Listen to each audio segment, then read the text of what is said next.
Grabe. Ito yung dumi. Yan yung ano, parang magmamantika. Subukan natin yung pan-detox. Pwede mo siyang anuhin. Ito, pwede mo siyang Pakita mo yung kay Dr. Tan sa ano ba? Ito yung ano niya. Noah. Guys, samahan nyo nga ako at i-experience natin ang napakagaling daw na detoxifier dito sa buong mundo.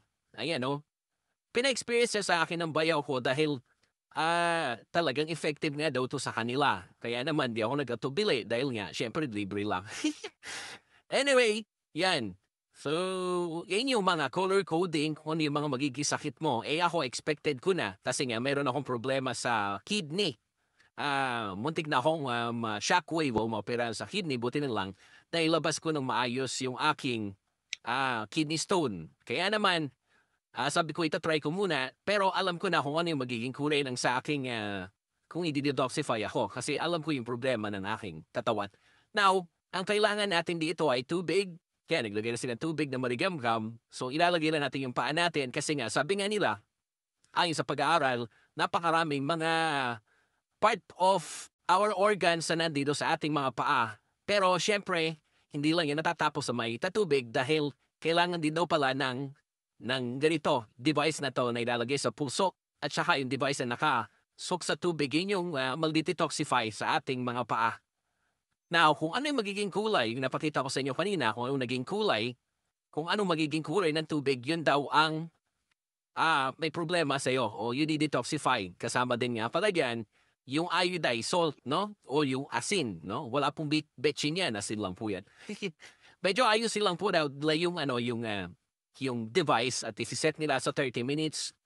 Ganun daw po yung pag-detoxify niyan.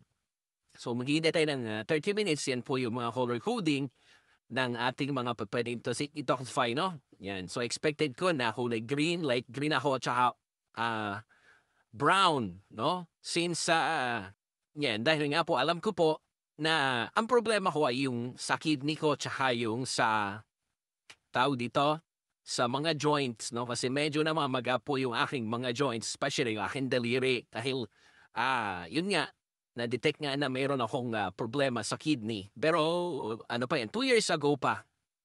So yan po, makikita nyo, kanina nag-yellow, ngayon yellow na po. After mga 10 minutes na po yan. So, hintayin pa po natin ng more or less, may 19 minutes pa po tayong naiiwan. So, ibig sabihin, 11 minutes pa lang po yung nakakaraan dyan. So, hintayin natin yung 30 minutes. After 30 minutes, makikita natin yung result ng detoxification na yan. Makikita nyo bumubula. Yan po yung indication na gumagana po yung machine sa loob. And po, after 20 minutes na yata ito, ganyan ang kulay niya. Pero mas worse pa niyan, mas yak pa niyan pagdating ng 30 minutes, abang-abangan niyo po. Ayan o, yak, nakakayak. Parang kalawang siya, pero yung as suspected ko kanina, green ang lalabas at saka dark brown. So ang nangyari, pinaghalong brown, yellow, orange po yung lumabas, no? Yan o.